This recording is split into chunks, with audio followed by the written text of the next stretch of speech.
अस्सलाम वालेकुम दोस्तों, इंजीनियर मिर्ज़ा के एक और क्लिप के साथ हाजिर खिदमत है, जिसमें ये कह रहा है कि नबी पाक सल्लल्लाहु अलैहि वसल्लम का वसीला साबित नहीं है कुरान और सुन्नत की रोशनी से, वसीला हम दे नहीं सकते। और दूसरी वीडियो में ये कह रहा है कि वसीला साबित है।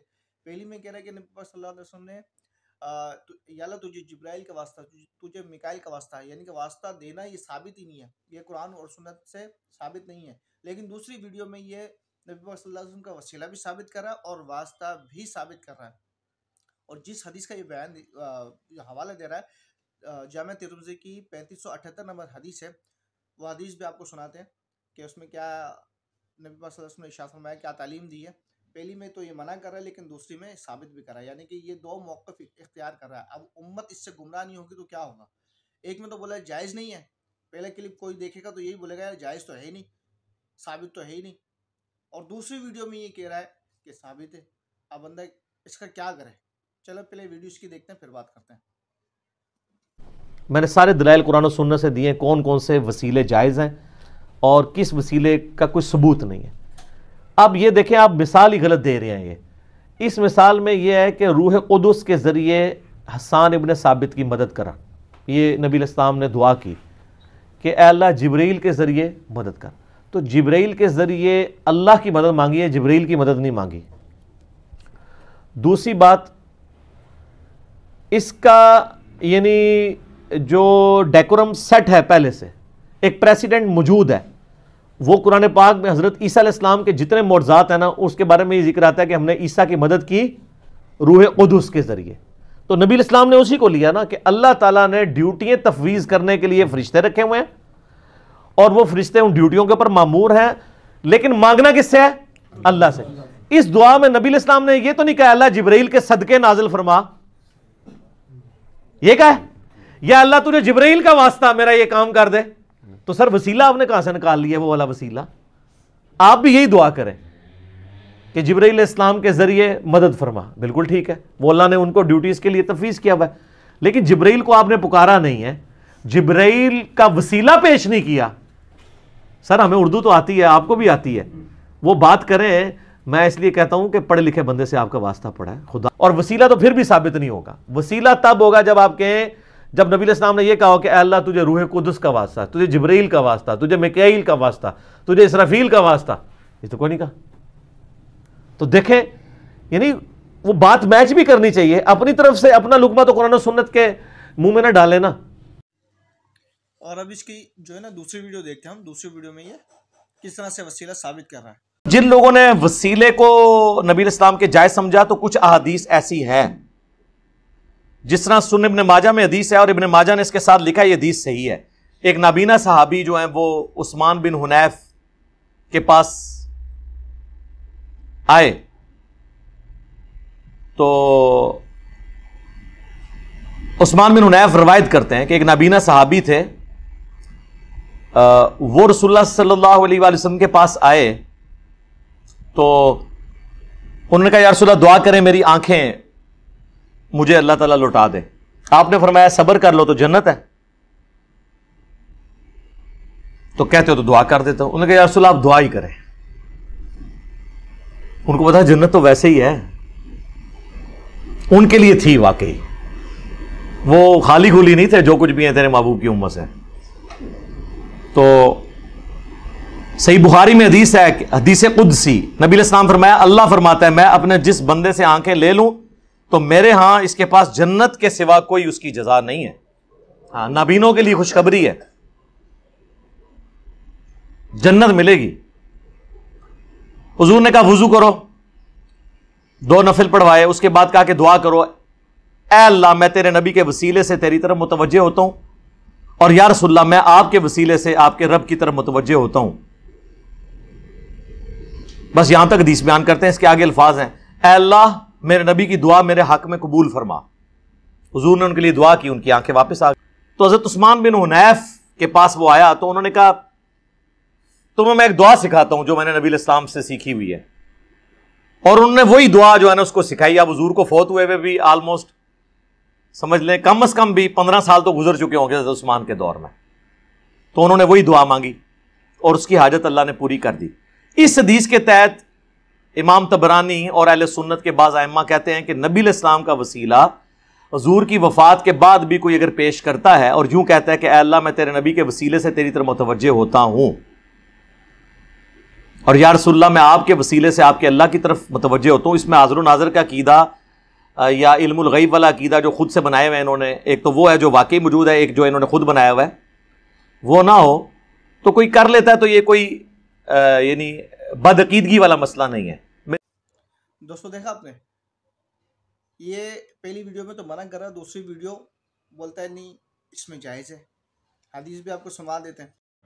उस्मान बिन हनीफ रज़ियल्लाहु ताला अन्हु से रिवायत है कि एक नबीना शख्स नबी अकरम सल्लल्लाहु ताला अलैहि वसल्लम के पास आया और कहा आप दुआ फरमा दीजिए कि अल्लाह मुझे आफ़ियत दे। आपने फरमाया अगर तुम चाहो तो मैं दुआ करूं और अगर चाहो तो सब्र किए रहो, क्योंकि ये तुम्हारे लिए ज़्यादा बेहतर है। इसने कहा दुआ ही कर दीजिए, तो आपने इसे हुक्म दिया वज़ू करो और अच्छी तरह से वज़ू करो और ये दुआ पढ़कर दुआ करो।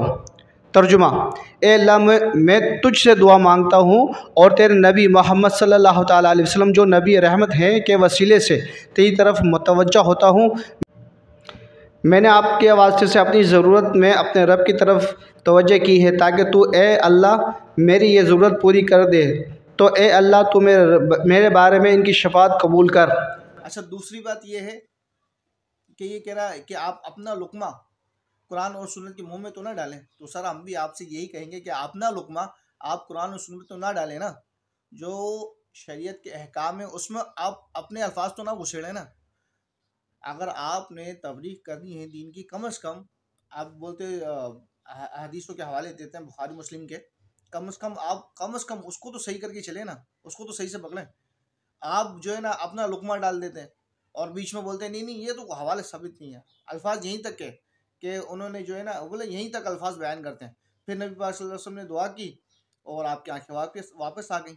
जामे तिरमिज़ी में तो यहीं तक अल्फाज हैं, बाकी के अल्फाज क्या हैं वो आप मुझे दिखा दें ज़रा। बाकी के अल्फाज क्या हैं कि नबी पाक सल्लल्लाहु अलैहि वसल्लम ने बाद में आपके लिए दुआ की, जामे तिरमिज़ी में तो नहीं है, कोई हदीस में आपको बयान कर चुका हूँ, दिखा चुका हूँ। तो सर आप अपना लुकमा तो ना डालें ना।